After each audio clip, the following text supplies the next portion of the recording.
Hello everybody, it's great to be with you all again. It's Janet here again. Hope you're all okay out there. Oh, isn't it lovely? It's springtime. Even though this morning it was snowing. Couldn't believe it. But there are signs of spring, aren't there? Everywhere. Oh, look, can you see over here? I've got my lovely flowers, some daffodils and some leaves, some other little spring flowers here from my garden. I love daffodils, don't you? A real sign of springtime. Oh, did you hear that noise? Just a minute. Listen. Oh, oh, oh, twit, oh. I wonder who that is. I think I know who's crept into my kitchen. Just a minute.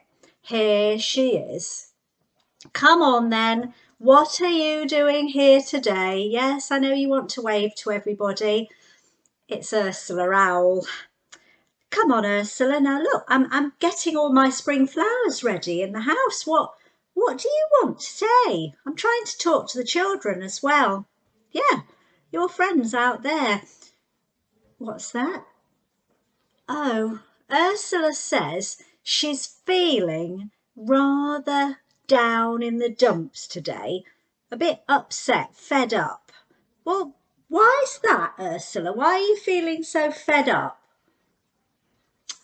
Oh, she says that when she comes out at night these days to hunt for her food, she just can't seem to find the food that she wants, and she's getting very, very fed up about it. Oh, there's something else, is there, Ursula? What's that? She says that when she goes into her tree house, it's so untidy and she just can't be bothered to clear everything up. Are you like that sometimes in your own bedroom when it gets messy and your mum keeps saying, come on, you've got to tidy up your mess?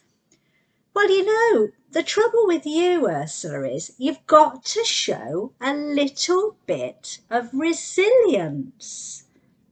I know you probably don't know what that word means. I don't know whether the children do you? Resilience. Oh, it's a very long word and I bet it's really difficult to try and spell it, don't you? Resilience. What's that, Ursula? What does it mean? Well, I'll explain it then. The children probably know already. It means that that's what you've got to be when you're really trying to do things every day. You know, all the everyday things like for you, hunting your food at night and keeping your tree house tidy during the day and looking after all the baby owlets. Well, if it all gets a bit too much, you've got to be resilient, you see. You know, if it wasn't for people who've been resilient in the past, people who've kept trying, kept going no matter what, we wouldn't have lots of things that we've got today. Oh, Ursula says, well, can you give me some examples? Well, I've got a picture here, actually. I'll just move my flowers out of the way. I've got a picture here of somebody who I saw working in the fields a long, long way away on an island called Cape Verde.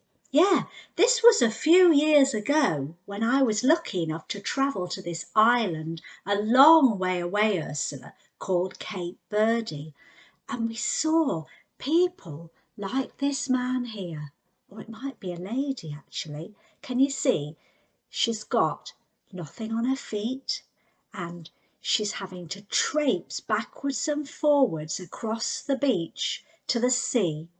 See, these people who lived there near the sea, they made these pictures and I thought it was so good because it so reminded me of this lady I saw one day on Cape Verde. I decided to buy the picture. Now, she was a resilient lady, Ursula, because even though it was hot and sometimes it rained a lot, every day she went to the sea to collect fish that her husband had caught in his boat, and she traipsed all the way back across the beach every single day and she sold it in the market, and then she traipsed all the way back to get more fish. You see, She was showing resilience. Even though sometimes she got wet or hot and her feet were sore, she kept doing it because she knew she had to keep her family going by earning some money by selling that fish. She was a really resilient person. Oh, what's that over there, you saying?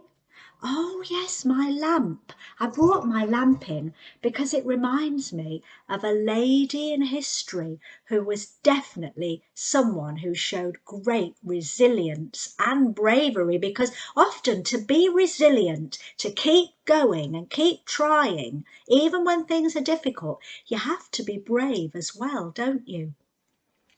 That lady, you know, it's a very, very special name, and loads of people know about her now all over the world. She lived a long time ago when Queen Victoria was Queen of our country. Do you think you know who she is, Ursula? That's it. It's Florence Nightingale, a famous nurse. Maybe some of you know about her. Well, I've got a picture of her here, look. Here's Florence. That's how she looked when she was a fairly young lady. And can you see on her head, she's got a lovely lace covering. Ladies, rich ladies, often covered their heads like that in Victorian times. And that dress would have been a beautiful long dress. And sometimes, I'll just put the picture down for a moment, when she went out on and about, she would wear a bonnet like this.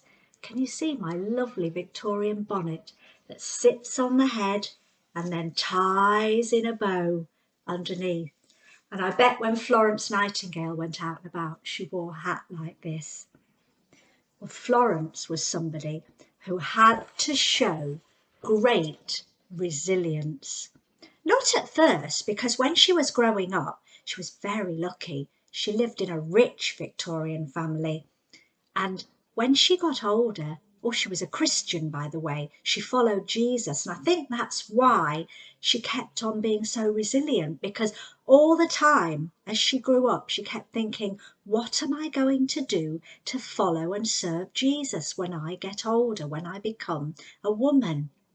Well, she became a nurse. Her mum and dad didn't want her to. And after becoming a nurse and working in this little hospital in London, she was invited by the government of our country to go out to take a team of nurses far, far away to a country called Turkey, in the place called the Crimea, where there was an awful, awful war going on. Soldiers were fighting and many were getting killed or badly injured. And she set up a hospital there. Oh, she had to show great resilience, because sometimes, well, people there didn't want Florence and her nurses there in the hospital. They said they wanted to do it their way, but Florence knew that the hospital had to be cleaned, and she had to show them how to be a proper nurse, how to care for people, care for all these wounded soldiers that were being brought in from the battles. I've got a picture of her here, look. Here she is. Can you see? And she's holding a little lamp in her hand. Yeah, there she is, as she might have looked, look, when she was in one of those hospital wards, talking and showing care for this terribly wounded soldier. And you know, she kept saying to the soldiers, I bet, you must be resilient, you must keep going, and hopefully I will help you to get well. And she used to tell them about the resilience of Jesus. She used to read Bible stories to them whenever she sat with them, especially at night with her lamp lit. And she'd tell them about Jesus and how resilient he was, because he kept going, didn't he? He kept going all the time because he knew he had to teach people all about his Father God. Florence was very, very brave and resilient.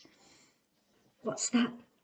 Oh, I know, Ursula. Well, probably we're not going to be sent into such dangerous situations like that war in the Crimea in Turkey that Florence had to go and work in. But, well, even in the little things, we've got to be resilient, haven't we? I've got a little song about that. So perhaps we can just sit quietly and look at my lamp burning. Remember how brave and resilient those people I saw were, in Cape Verde, how brave and resilient all our doctors and nurses are in the hospitals. Been working so hard, having to be really resilient to keep going, caring for so many poorly people, haven't they? And they still are. Maybe there are people we know who are being very brave and resilient, and maybe, well, we need a little bit of help too to keep on going, don't we? Keep trying when things are difficult. That's being resilient. Like the lady with the lamp, the lady with the lamp. Like the lady with the lamp, we must be resilient. Florence Nightingale was often called the lady with the lamp because she carried that lamp and that little lighted candle in her lamp when she sat with those soldiers who were so poorly and read them stories from the Bible.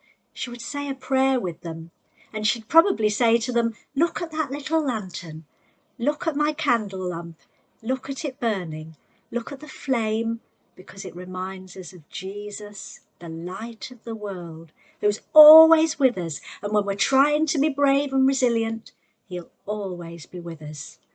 Like the lady with the lamp, the lady with the lamp, we must be brave and resilient. Oh, well, we can try and help everybody around us, can't we, in the coming days this week, and keep on being resilient.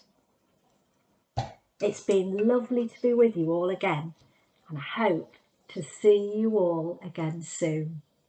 Bye.